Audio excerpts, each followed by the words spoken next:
have a story. So for the purposes of this story, my friends' names will be changed.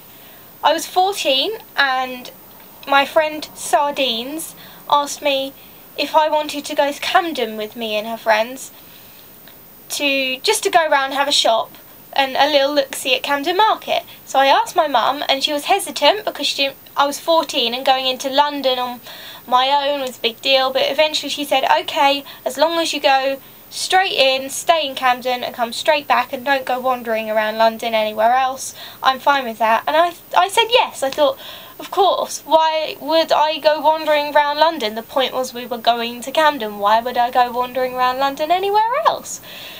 So I got on the train, we went there. It was only on the train that one of the friends, Amelia we'll call her, said that she didn't actually have permission to go. She told her mum she was going to Brent Cross and not Camden, and I thought, that's dodgy, and that was my first chance to call something out, duck out, leave, at least make a stand. But then the peer pressure. So I said nothing. I continued. I thought it's a bit weird that some of us don't even have permission, but let's continue on. So we went to Camden, we had a nice time shopping round, and it got to lunch, and my friend, we'll call her Gretel, said, should we go somewhere else? I'm bored. And we'll call her Alice. Alice said, yeah, let's go to Regent's Park. Now Regent's Park is a fair distance from Camden, and I'm not sure why we needed to go to Regent's Park. We could have just gone home, we could have stayed in Camden, but everyone wanted to go to Regent's Park. And here was the second time the peer pressure mounted on. And I said, my mum said I wasn't supposed to go anywhere else, and everyone turns round and said, oh, you're so uncool, your mother, blah blah blah, peer pressure, peer pressure, peer pressure. So I said, okay, let's go to Regent's Park.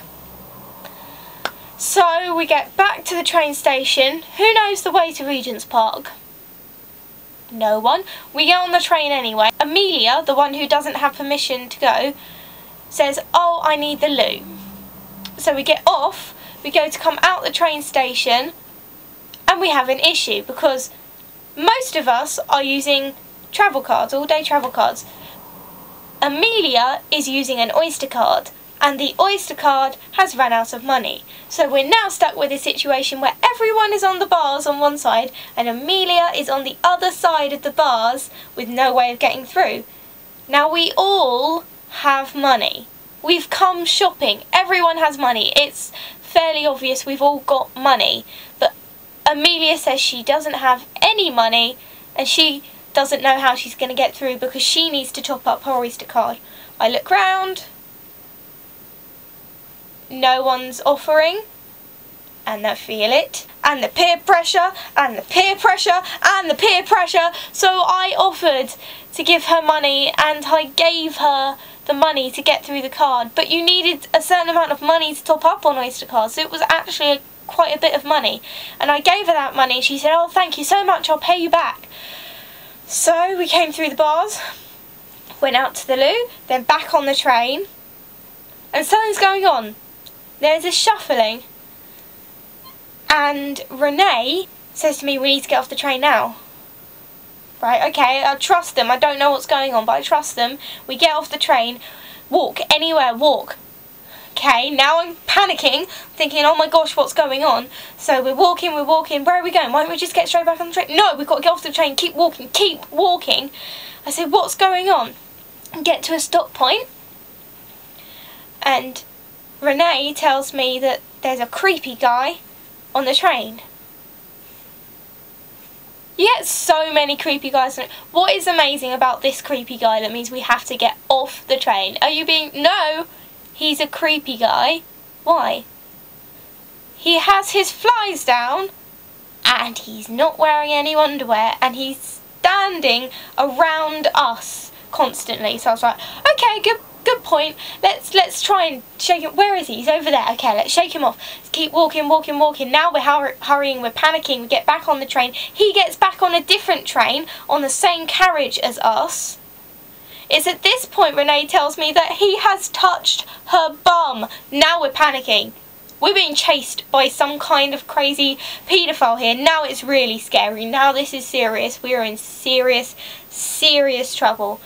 So we're panicking. We're thinking, oh my gosh, what do we do? Of course, as stupid 14-year-olds, instead of staying on the train, which is overcrowded with commuters, we walk off the train onto an empty platform. Now we're in really, really big trouble. So we have one option: run.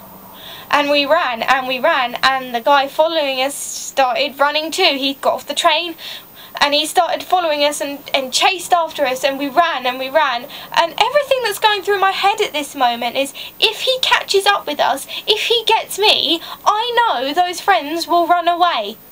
They won't try and help me, they will run. And that's terrible. They're not your friends if they'll run away from you, but I knew that's what would happen. Thankfully, we outran this guy and managed to get outside, and the danger was over. We never saw him after that. We got back on the train and still went to Regent's Park. Then we got on the train and we went home, and I never, ever, ever told my mum, because I couldn't bear to admit to her that I got myself into a really, really dangerous situation because I didn't listen to her and I went wandering off. And so the moral of the story is, 1, do not ever give in to peer pressure. If you are not comfortable with something, just tell your friends. If they're happy with you not being happy, and they're not happy with you trying to make things more comfortable, then they're not really your friends, and they're just kind of letting you tag along, and you really shouldn't be with people like that are going to make you feel uncomfortable. So don't ever, ever, ever give in to peer pressure.